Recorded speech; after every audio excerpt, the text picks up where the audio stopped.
Welcome to this episode of On IMS. I'm Pat Hindle, and today I'm with three of the IMS 2022 Steering Committee members to talk about workshops that will be available at the event taking place in Denver, June 19th through the 24th.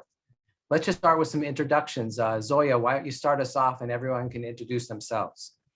Hey, I'm Zoya Popovich. I'm a distinguished professor at the University of Colorado Boulder and also the Lockheed Martin Endowed Chair for RF Engineering.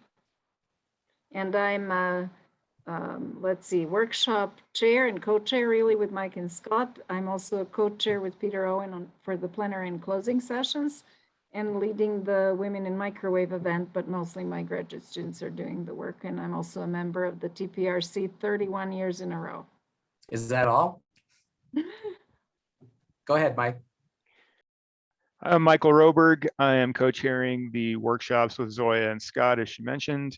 I'm actually a former student of Zoya's many years ago, and I am also on the TPRC in the High Power Microwave Amplifiers Committee.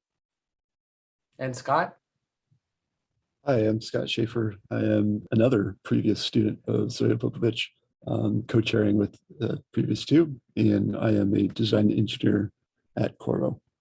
Well, thanks everybody for the introductions. So let's first give an overview of what workshops are and how they work. I'll take that. And workshops are half-day or full-day technical meetings.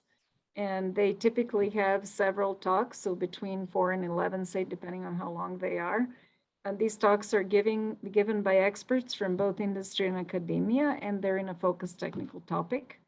They're designed to teach the attendees about the topic and present the newest results and state of the art. So for example, we have a half-day workshop in quantum sensing, and that will have an introduction, and all 4 talks will be focused on sensitive room temperature measurements of RF electric fields that use Rydberg atoms. And then a full day workshop, for example, joint IMS RF Tech would have an overview of measurements and modeling of trapping and thermal effects and reliability in gallium nitride power amps. Likewise, a full day RFIC workshop, for example, would present millimeter wave and terahertz systems for near field imaging and spectroscopy. So there's a very wide range of topics. So what are the hot topics this year for workshops from their perspective? Sure, I could take that. I think we do have a lot of topics this year, a very broad range of topics, but I think it's pretty clear that quantum mechanics and microwaves is a super interesting field right now. And I think, geez, we might have almost 5 workshops on just that topic itself. There's a lot of interest in the industry in SATCOM now, and we have a great workshop that I would highly recommend to anyone that is interested in SATCOM and power amplifiers for SATCOM phased arrays, that is headed up by Gabriel Robez, who everyone probably knows Gabriel at this point. We also have several workshops in health aspects of microwaves, which I think is super interesting to many people. And it's not something we typically see at IMS in terms of a workshop, but we have multiple workshops this year in that field, and I think that's going to continue to grow moving forward. I wouldn't say that there are too many hot topics. I think all of our workshops actually are in very useful topics. For example, there's one joined with RFTEG on millimeter wave on wafer measurement techniques, which doesn't sound as hot at quantum, but a lot of people need to know how to do it. And our main goal was to have very few repetitive topics actually, and have all the workshops be different. So as an attendee, why are workshops beneficial to add to their registration? Workshops give attendees an opportunity to learn about a topic in depth. That's not something that you can get with the normal technical sessions. You spend a whole half day or full day talking about a single topic. And you can also meet with colleagues in that specific technical area as well.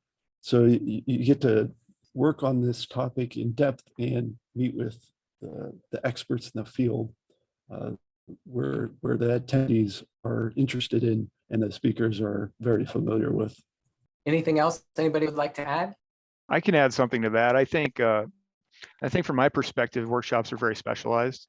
And so the people that do go to the workshops are very interested in that topic. I think a lot of technical sessions, you'll get people from all walks of the industry attending a session just to see a paper. But at these workshops, people are paying extra money typically to go to these workshops, and they're very in tune with what's going on with the topic area. So it's a great opportunity for networking within that technical area.